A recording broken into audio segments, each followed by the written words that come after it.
Obbolaa lamaan taanee wal fuune. Masiko,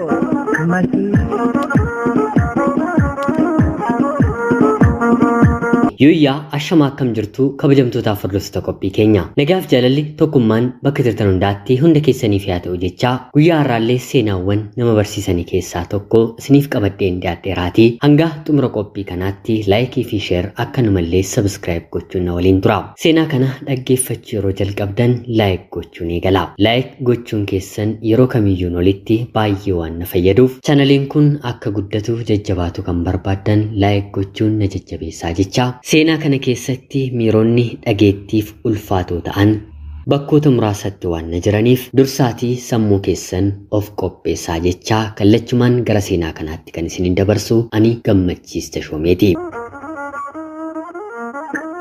Masiko,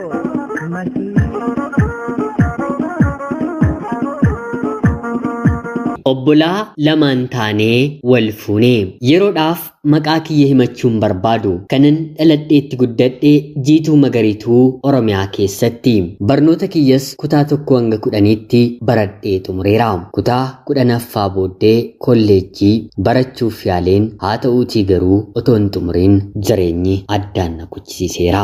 Barnoota kutaa 1 hanga 4 baadiyyaa haadhaaf abbaa koo biratti baradhe. Kutaa 4 booddee ganda keenya keessa manni barnootaa waan hin turreef bakka manni barumsaa jiru magaala aanaa keenyaatti deemsa sa'aatii 2 walakkaa deemeen kutaa 5ffaaf 6ffaa baradhe. Maatii koo biraa deddeebi'ee barachuudhaaf ani ijoollee humna kan hin qabu ta'us haa ta'uutii garuu dubartii waan nan ta'eef dhiironni daandii irratti na rakkisuu waan eegalaniif maatiin koo nama barbaadeen kireeffattee galtee barnoota kee itti fuftanaan jedhanii anis jiruu baadiyyaa keessaa baheen magaala seenuun adda ta'ee waan natti mul'atuuf toleen jedhe. Ani abbaa kiyyaaf mucaa arfaffaa haadha kiyyaaf immoo mucaa jalqabaati.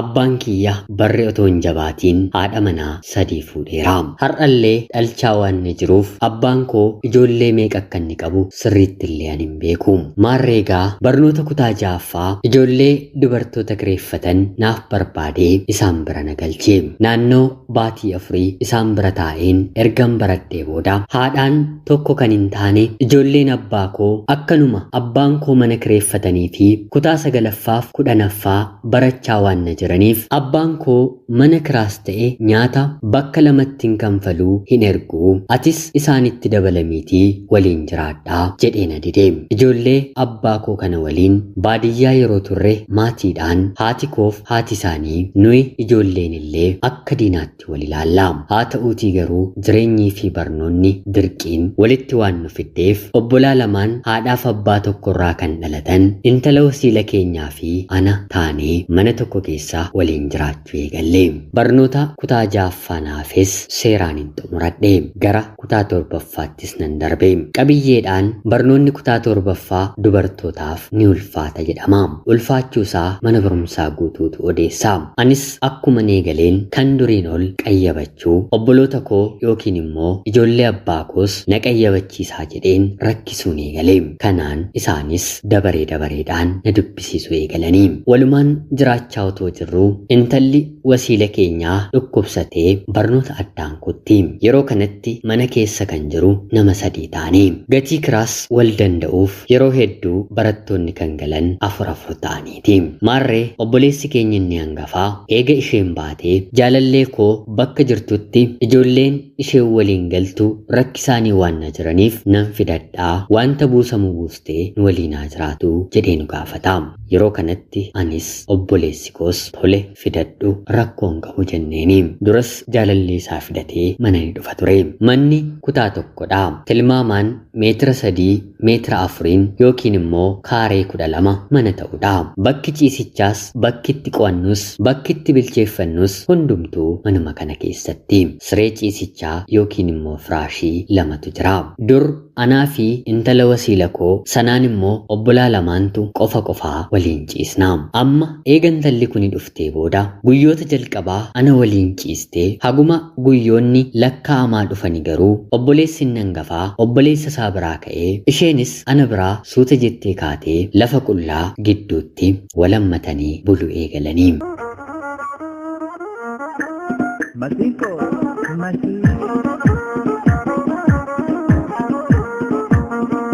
Ani umriin koo yeroo san waggaa 15 darbaa. Sagalee isaan dhageessisaniin tasgabbaa'ee rafuun gonkumaa natti ulfaate. Guyyoota muraasa booddee gara biyyaatti galeen abbaa naaf hin taane obboloota koo waliin jiraachuun jedhee yeroon gaafadhu haadha koo waliin natti dheekkamanii. Kan obboloota kee waliin walii galtee jiraachuu hin dandeenye eenyu waliin walii galtee jiraachuu fi jechuun na deebisanii. Anis filannoo gara biraa waan hin qabneef filannoon kanaan ala jiru barnoota addaan kutanii heerumuu waan na ta'eef wanti uumame haa uumamu jedheen waliin jiraachuu barnoota koositti fufuun eegalee. Akkanaan wantoota turan qalamaan yeroon barreessu baay'ee salphaa fakkaata. Haa ta'uutii garuu rifeensi ofii haga dhaabbachuuf namarratti ga'utti miirri koo baay'ee qoramuu eegalee. Ana qofaa miti obboleessi kiyya kan qofaa ciisullee akkanuma. Walitti dubbachuuf obbolaadha dhiisuuf immoo miirri baay'ee nu qoraa jira. Anis dhiiran beeku innis kana duratti dhalaan beeku. Baay'ee qoramne. Kanaan guyyaa tokko obboleessi keenya hangafaa anaa fi isheeyoo jaalalleedha.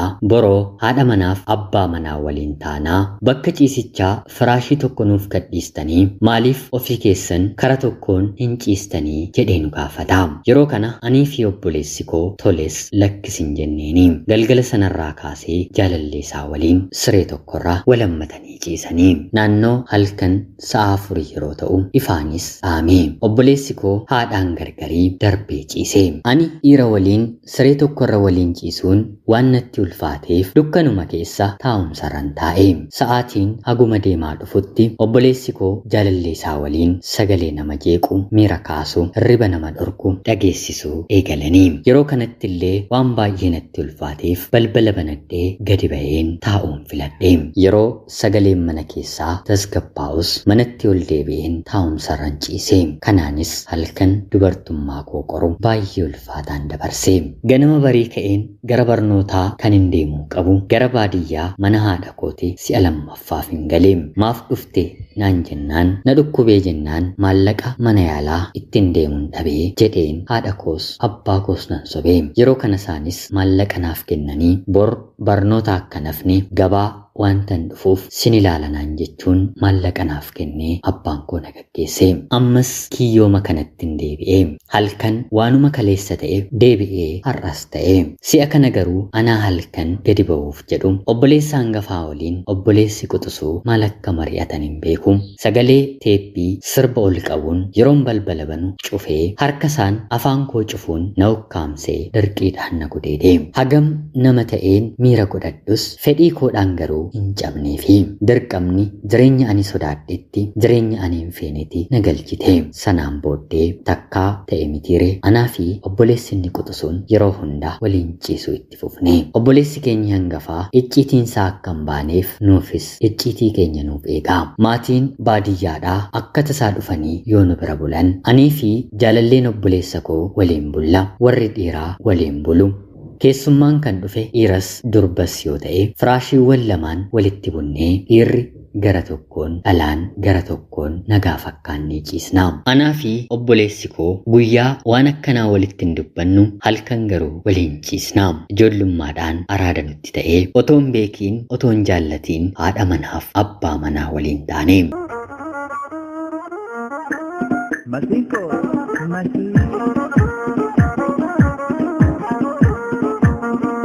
kutaa 7, kutaa 8, kutaa 9 bifa kanaan waliin dabarsine. Obboleessi keenyi inni hangafaa yeroon ani kutaa 9ffaatti darbu jireenya kanatti nu dhiisee gara yuunivarsiitii seenee. Yeroo sana nama biraa ofitti hin daballu jennee dubartii 2 dhiira 1 taanee anaa fi obboleessi koo waliin ciisaa itti fufne. Abbootiin luboonni qeesiin yookiin immoo sheekiin yookiin immoo paastoroonni yeroo dubbatan dhala namaadhaaf seexanni ni gadhiisaa amala garuu gadhiisisuun baay'ee ulfaataa jedhu mitiire. Anaa fi obboleessi kiyya wal amaleeffanneerra.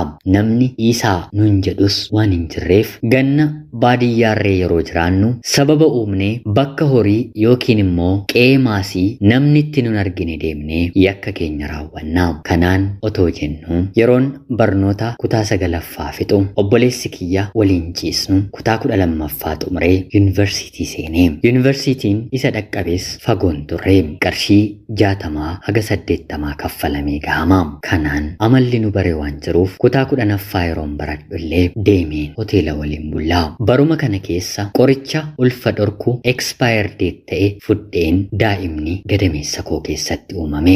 Daa'imni yeroo gadameessa keessatti uumamu mallattoo garaagaraa qaba. Haadha ni balaqqamsiisa, humna fuudha ni beelessa fi kanneen kana fakkaatu. Anarratti garuu maal akka ta'e hin beeku. Mallattoon kunniin tokkollee narra hin jiranii. Kana qofaallee otoo hin taane akkan shakkineef haga baatii 4-7 dhiigni xiqqoo marsaa laguu kan fakkaatu haa ta'uutii garuu kan marsaa laguu irra xiqqatu na keessaa ni baha ture. Inni marsaa malaguu natti fakkaata. Haa ta'uutii garuu mataa dhukkubbii hamaan na qabatee mana yaalaa yeroon deemu ulfa akkan ta'e boqonnaa akka na barbaachisu natti himanii. Yeroo kanatti lafa na liqimsuu fi samii ol na butu nan dhabe. Obboleessa kiyya yoon jedhe amma nan deemsisu.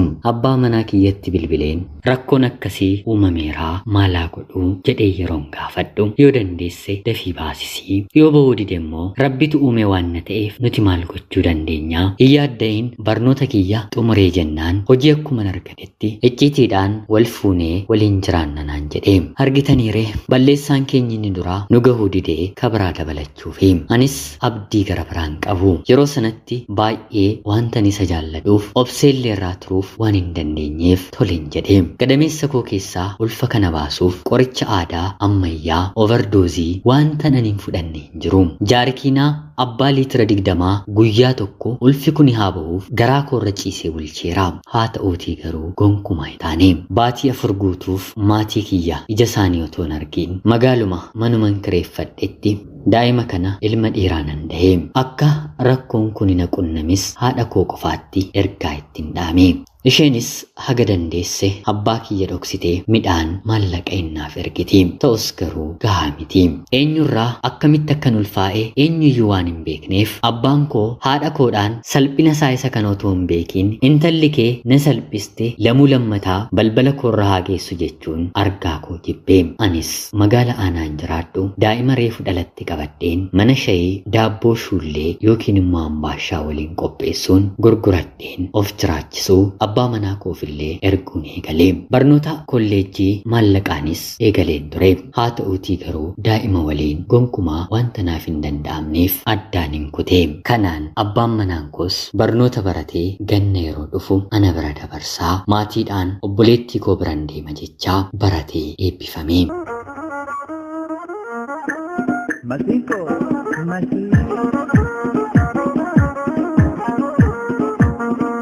Barnoota eebbifameenis hojii argate. Bakka hojiin ni argate deemeenis waliin jiraachuu eegallee. Haa ta'uutii garuu waliin jiraachuu keenya eenyullee hin beeku. Kanaan baatii muraasa erga waliin turree booda mindaan isaa xiqqoo akka ta'ee fi nu jijjiiruu akka hin dandeenye abbaan manaa koo natti dubbate. Kanaanis daa'ima koo haati kiyya akkanaaf guddistuuf diraamaa maatii irratti hojjechuu eegallee. Inni maatiidhaan obboleettii keenya biyya hin beeknetti maaliif gatuu daa'ima isheerraa fuudhaa guddisaatii isheen barnoota ishee barattu jechuun abbaa kootti haadha kootti dubbata. Aniif inni walirraa akka addan baane waan beekaniif dhuguma yaadeefiitudha jedhanii haati kiyya daa'ima kee fidadhu siif hin guddisanaan jettee. Sanaan boodaanis daa'ima kiyya haadha kiyyatti kennadheen gara biyya hambaatii imala koon taasise. Hanga waggaa tokkoottis maallaqa nan ergeefi waggaa tokko akkuman jiraadheen abjuu kooti waan argaa. Ana abbaa manaa koo daa'ima koo maatiin keenyi abidda keessatti nu darbatanii otoo nu guggubanii ija koon hin argee. Anis tarii icciitii keenya beekani moo jedheen gara biyyaatti bilbilee yeroon gaafadhu daa'ima koo otuu balbalarra taa'uu saani jifatee gara samiitti ol darbachuun lafatti kufee boquun garagalee arrabni keessa seenee akka du'e dirqii meeqaan natti himanii dhaladhaatii boo'een maraadhee naannoo baatii lamaas nan dhukkubsadhee kanaan booddee ture. Abiddi kuni har'a kan daa'ima koo nyaate bor immoo anaa fi abbaa manaa koo yookiin immoo obboleessa koo nyaataa wantan jalqabe dhaabuun qaba jedheen murteeffadhe. Dubbiin icciitiidhaatii obboleessa hangafaa qofatu waan kana waan nurratti beekuuf bilbileen itti hime. Yeroo kana innis eeyyeen ta'uu qaba miira koof jedheen isiniinis jireenya kanatti sin galchee haga ammaatti rabbi icciitii keenya hin baasne kanaan booddee immoo dhaabaa jedhee obboleessa koos kadhate. Haa ta'uutii garuu obboleessi keenyi gonkumaa hin ta'u takkaa wal barreerra ani ishee malee jiraachuu hin danda'u isheenis ana malee jiraachuu hin dandeessu jedhee waan meeqa kaasee wal baruun dhugumatti baay'ee rakkisaadha.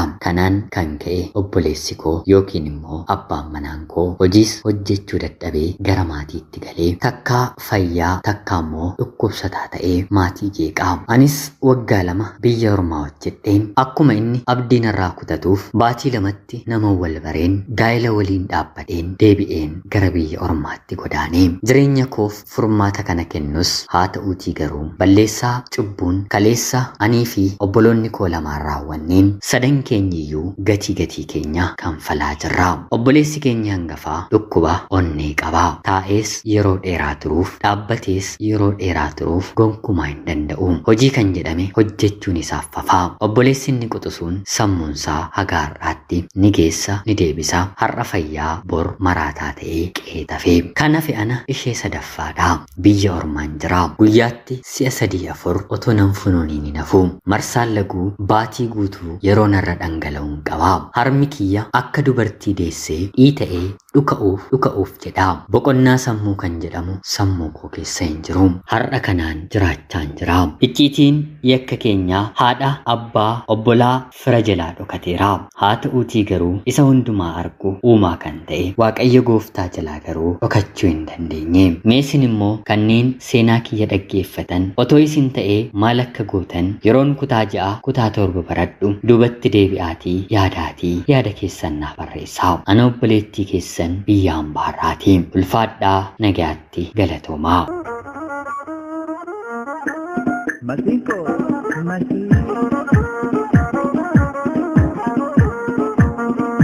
Egaan jaalatamtootaaf hordoftoota qophii keenyaa seenaan guyyaa har'aan qabadhee dhiyaadhellee kanuma fakkaatti. Seenaawwan ulfaataa gosa kanaa yeroon dubbisu har'a si'a 5ffaa kooti jechuun obbolaan lamaan dhiiga ta'an kan wal fuudhan jechuudha. Kunneen barreeffamanii yookiin immoo sagaleedhaan kan naaf ergamanii. Hawaasa keessa kan jiru immoo gochaan dhiibbaan akkanaa hammam ta'a jennee yeroo yaannu gochaan gurraaf ulfaatu kuni bakka hedduutti mudateera. Egaan jaalatamtootaaf hordoftoota qophii keenya yaada qabdan komentii jalatti qoodaa fi jechaa qophii kanallee laayik gochuun ni jajjabeessaa jechaa qophii seenaa gara biraatiin hanga walitti deebinutti bakka jirtan maraan turtii gaarii horaa bulaa. Masiko, Masiko,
Masinko. Masinko.